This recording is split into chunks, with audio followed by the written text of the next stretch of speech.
I want to tell you a story today. A story of how Vagabond cured my soul's depression. I've always felt hungry for beautiful and soulful stories. I was searching for a story desperately to get lost into, but without much luck. Then, God blessed me. I came across Vagabond. The story of Vagabond revolves around the journey of self discovery, inner conflict, and spiritual growth through the character of Miyamoto Musashi. It's a slow burn and has so many layers that has become more and more evident to me as I have become older. This video will go in depth about my experience and what I learned from Vagabond's art style. At the same time, I want to talk a little bit about the story as well. I like to start my sketchbook with things that inspire me, like prayer, quotes, and intentions. As you can see on the left hand side, I wrote a personal prayer to God, and on the right hand side, I've written some quotes that inspired me. I like to set intentions for a sketchbook before I start it. For this one, I had two things in mind. First, I wanted to deeply grasp the essence of the art of Vagabond. Second, and more important intention was for me to overcome perfectionism.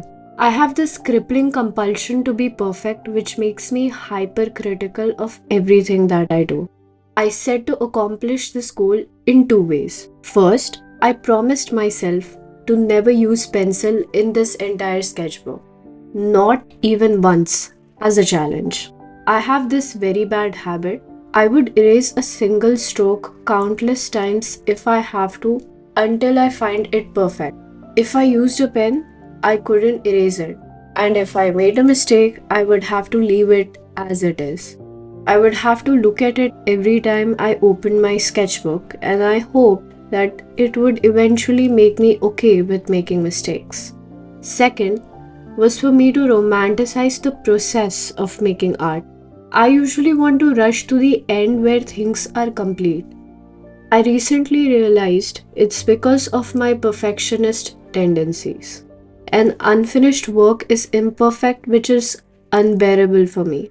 I wanted to enjoy the art for the sake of creating art instead of the finished work. This is a cover page that I love because it is one of those rare panels where Musashi is smiling. He is in a constant struggle throughout the manga, so I wanted to start this sketchbook with him smiling.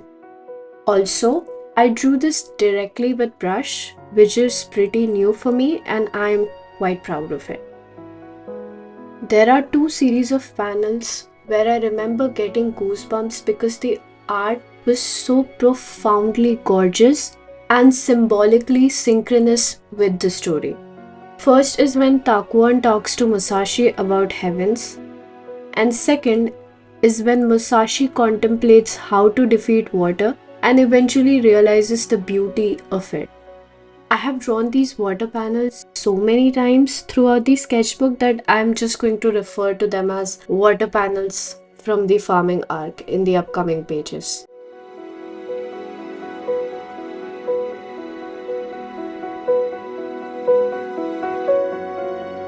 This is another panel of Musashi deep in thoughts.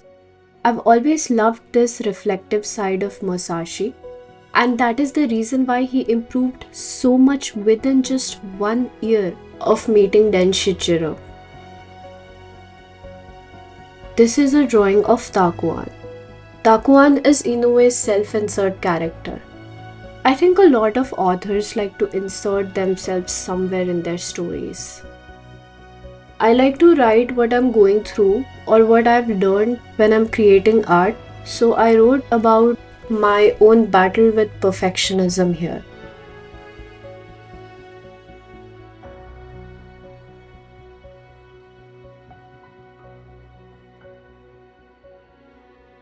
These are my first drawings with pen. I haven't drawn all the artworks in order. As you can see, I'm still awkward here. The background in this one is just a mess. This is Mata Hachi and Oko, A lot of people dislike Matahachi, but I find him so relatable. There is a scene where bandits were approaching Matahachi and Musashi, so they went to fight with them. Musashi ran very fast while Matahachi was trying to keep up with him, thinking, "Don't leave me behind, don't leave me alone." This is such a pivotal moment describing Matahachi's mindset when compared to Musashi's. He always felt one step behind Musashi, constantly comparing himself to his friend. Even when they reach the house filled with bandits, Musashi jumps in immediately without thinking, while Matahachi was paralyzed with fear. This moment makes him so human. We have all felt this while taking a risk towards something we wanted to achieve. While Musashi fights with everyone, Matahachi discovers Oko outside the house and they run away together. The plight of Matahachi is that he is too logical. All his fears are valid. Running into a house full of bandits, angered and hell bent on taking revenge for the death of their leader, is not logical. To dream of becoming invincible under the sun is not rational. While Musashi traveled the treacherous path to the top, he left behind many corpses, mounting on top of one another. These corpses are forgotten. They were just a stepping stone for him to climb, and he always knew that he could be one of them very easily. While there is one winner, there are countless losers who have to pave the way for the hero to shine. There is a very heavy price for ambition, and it is right to wonder if the price is even worth it.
This is one of the cover page where I went all in. I decided I don't care how long it takes. I am going to draw this to the best of my ability. And I'm pretty proud of the details actually.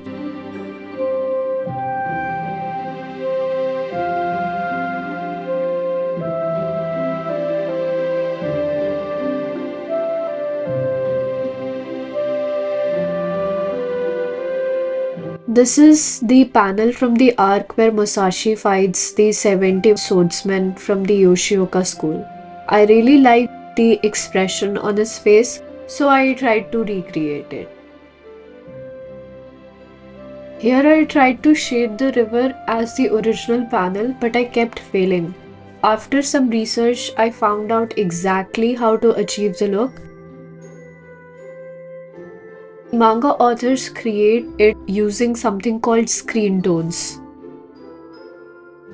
I would like to work with physical screen tones in the future. That would be pretty cool.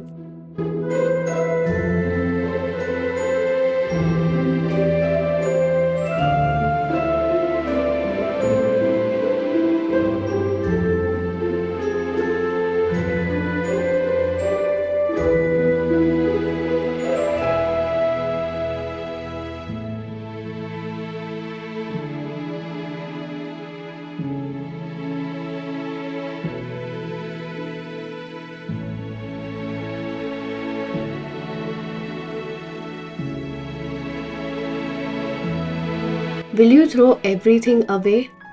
Even the person you used to be? The concept of death, rebirth, and renewal is the true essence of life. You need to die several times in a lifetime. In his book, The Archetype and the Collective Unconscious, Carl Jung writes on the natural transformation or individuation. Quote, all ideas of rebirth are founded on the fact of the processes of natural transformations. Nature herself demands a death and a rebirth. As an alchemist, Democritus says, nature rejoices in nature, nature subdues nature, nature rules over nature. There are natural transformation processes which simply happen to us whether we like it or not, whether we know of it or not. These processes develop considerable psychic effects, which would be sufficient in themselves to make any thoughtful person ask himself, what really happened to him? End quote. When Takuan is asking Musashi to throw away the person he used to be, he is asking him to undergo an ego death. This is when one loses the old sense of self that one has identified with for a long time. There is a spiritual concept called dark night of the soul, where one faces one's own shadows and emerges out stronger, undergoing death of the old self. It is like when a seed is buried underground before it sprouts and eventually becomes a mighty tree. To reach our highest potential, suffering is inevitable. Takuan asks Musashi to live and endure these shadows. Darkness and shadow has been demonized by our society for the longest time. In his book, Owning Your Own Shadow, Jungian analyst Robert A. Johnson writes, quote, we are all born whole, and let us hope we'll die whole. But somewhere early on our way, we eat one of the wonderful fruits of the tree of knowledge. Things separate into good and evil, and we begin the shadow making process. We divide our lives. In the cultural process, we sort our God given characteristics into those that are acceptable to our society and those that have to be put away. This is wonderful and necessary, and there would be no civilized behavior without this sorting out of good and evil. But the refused and unacceptable characteristics do not go away. They only collect in the dark corners of our personality. When they have been hidden long enough, they take a life of their own, the shadow life. The shadow is that which has not entered adequately into consciousness. It is the despised corner of our being. End quote.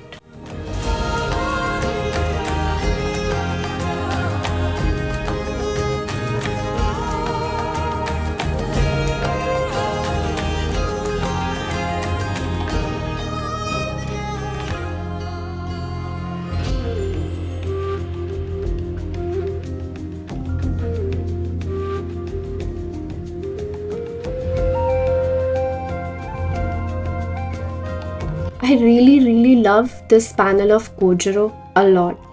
Vagabond does an amazing job of reflecting the moods and the state of being of the character through the background. Kojiro is in pain here. Pain often blurs our vision. The dark and the foggy forest depicts the painful state of Kojiro.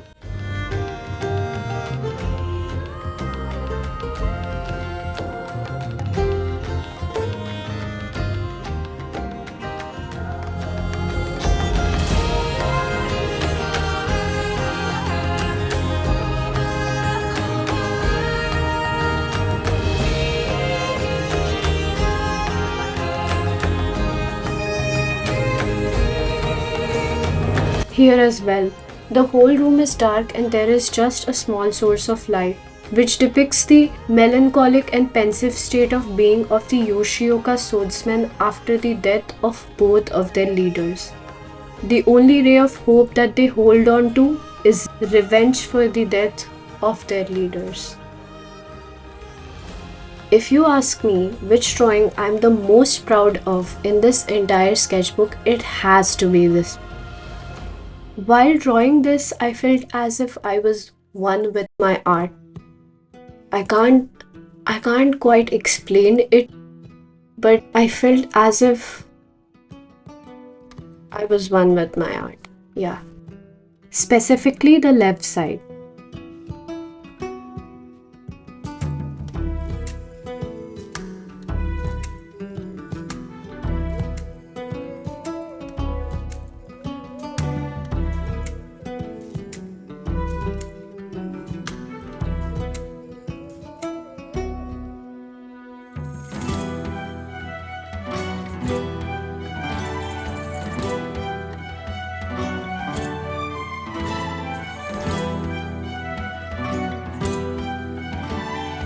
Again, we have some water panels from the farming arc. Vagabond explains the philosophy of water so eloquently. Water is soft and it adapts to any circumstance. It takes the shape of the container you put it in, and even though it's soft, it breaks the mightiest rocks.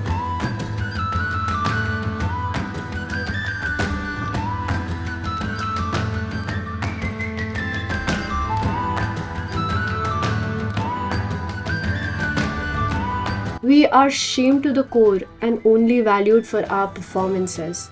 So much so that we have become human doing instead of human being. Our society overtly values masculine principle and encourages constant doing. Masculine principles are often associated with outward, active, and directive energies. The masculine principle embodies qualities like assertiveness, logic, action, autonomy, and focused consciousness. It is linked to the doing mode of the psyche, rationality, and secondary mental processes.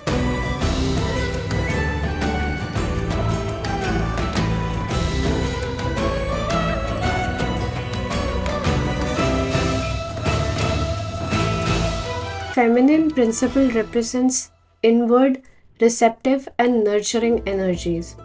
The feminine principle encompasses intuition, emotion, receptivity, wisdom, and diffused awareness. It is connected to the being mode of the psyche, primary processes, and unconscious.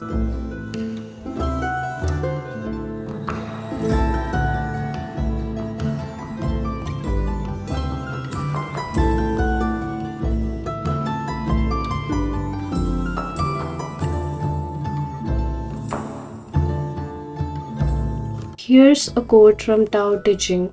Quote, "Nothing in the world is as soft and yielding as water. Yet, for dissolving the hard and inflexible, nothing can surpass it. The soft overcomes the hard, the gentle overcomes the rigid." Everyone knows this is true, but few can put it into practice. Therefore, the master remains serene in the midst of sorrow. Evil cannot enter his heart. Because he has given up helping, he is people's greatest help. True words seem paradoxical. End quote. Water represents the feminine way of being. It adapts to external circumstances easily, yet it's still just water. Through and through, water is only water. Water is absolutely free.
and cheeky.